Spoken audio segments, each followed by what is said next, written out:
The interview for U Law, I'm assuming it's the interview to enter U Law, right? The small short interview you have to enter to U Law.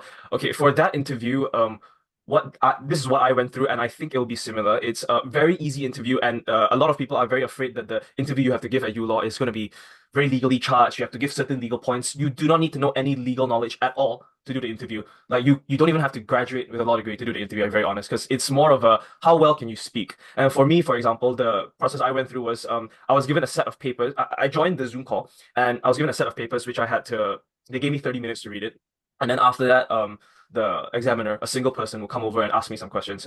But basically, the paper I got was a plea mitigation.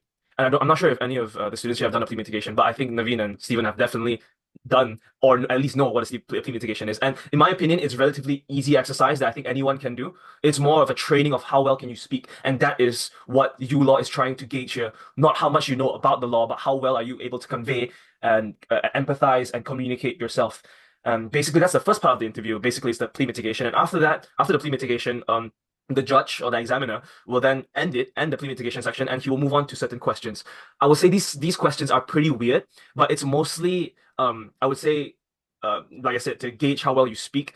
The questions I got specifically were quite weird. For example, I had to convince the examiner. I had to convince him how to smoke. Like I had to convince him to smoke a cigarette.